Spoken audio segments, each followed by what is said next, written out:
अभी तक आ चुके हो, या हो सकता है उससे कुछ थोड़े ज्यादा भी हो, तो अगर आप ये कह रहे हैं कि अभी ये वेरिएंट ऑफ इंटरेस्ट है, इसको मॉनिटर किया जा रहा है, तो क्या अभी इसको घातक नहीं माना जाए, अभी इसको खतरनाक नहीं माना जाए? नहीं, हमेशा खतरनाक मान के चलना ज्यादा बढ़िया रहता है, क्योंकि फिर आप जो है कम से कम अगर खतरनाक मान लेंगे तो एप्रोप्रिएट एक्शन लेंगे।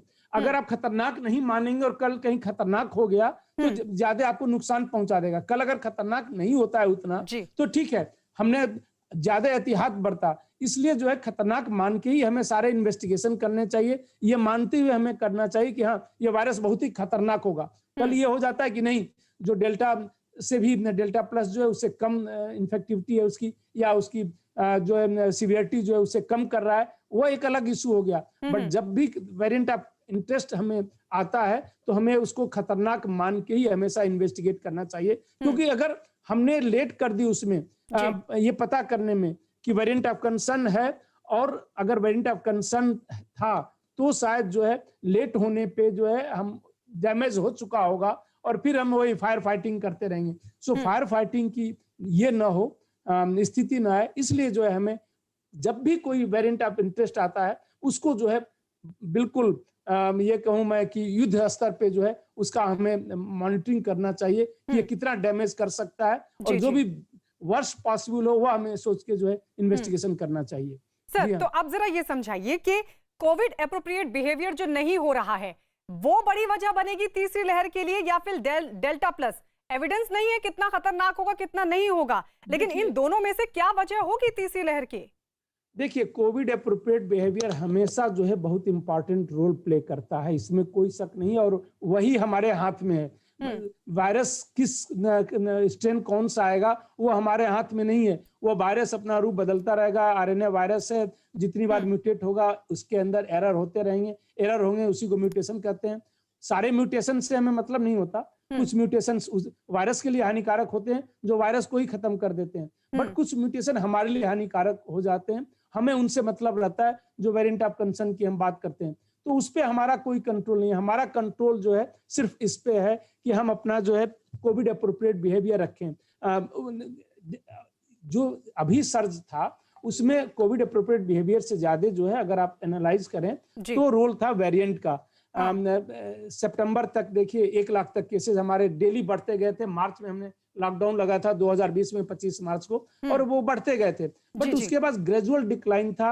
उसमें हमारे फेस्टिवल भी गए, या बिहार का इलेक्शन गया, 5-5 लाख लोगों की भीड़ होती थी, तो और जिसमें कोविड एप्रोप्रिएट बिहेवियर पालन करना मुश्किल है, इसलिए केसेस खत्म नहीं हो रहे थे, नहीं तो और तेजी से खत्म हो रहे होते अगर कोविड एप्रोप्रिएट बिहेवियर फॉलो करते। बट अचानक जो इस तरीके का सर्ज आया कोविड इनएप्रोप्रिएट बिहेवियर के अलावा जो है हमारा जो है मेन उसका ये था वेरिएंट, कि वेरिएंट जो है बहुत ही हाईली इन्फेक्शियस था, कि एक पूरी की पूरी फैमिली को कर दे रहा था।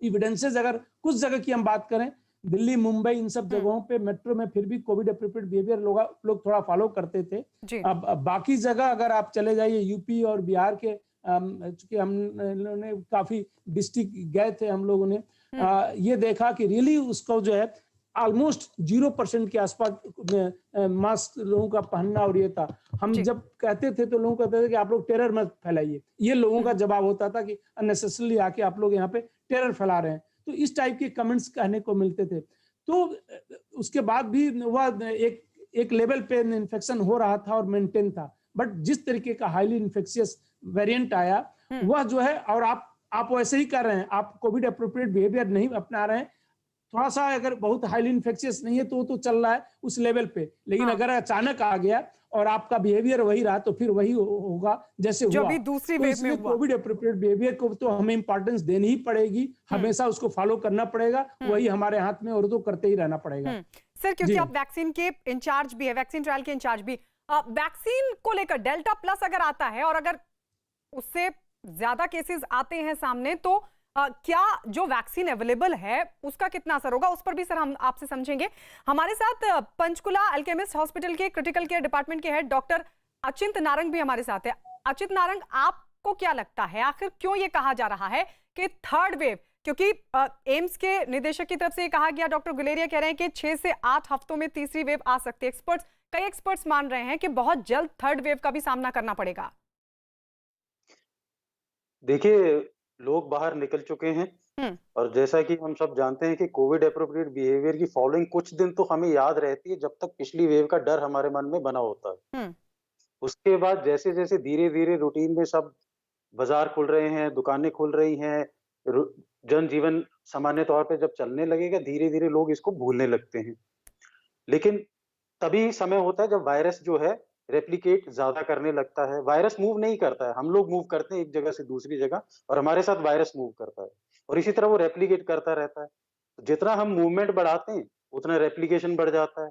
जितना रेप्लिकेशन बढ़ेगा, उतना उसमें म्यूटेशन होने का चांस ज़्यादा हो जाएगा। तो म्यूटेशन ज़्यादा होंगे तो नए-नए स्ट्रेन पैदा हो रहे हैं, जो कि हो सकता है कि जो पिछले वायरस के इन्फेक्शन से नेचुरल इम्यूनिटी मिली है, उससे भी ऊपर हो। री-इन्फेक्शन के केसेस भी आ सकते हैं। हमारी वैक्सीन्स कितनी कारगर साबित होंगी, उसमें अभी तक तो चलो डेल्टा वेरिएंट तक तो सब वैक्सीन्स कवर कर रही थी। हम्म। लेकिन डेल्टा प्लस आ रहा है, इसके बारे में अभी हमें कोई ज्ञान नहीं है कि क्या ये वैक्सीन्स इस वेरिएंट को भी कवर करेंगी। और अगर कर भी लेती हैं तो क्या गारंटी है कि डेल्टा प्लस के बाद कोई और वेरिएंट नहीं आएगा जब रेप्लिकेशन एक स्तर से ज्यादा बढ़ जाएगी। तीसरी वेव आना प्रिवेंशन सिर्फ वैक्सीन ही है।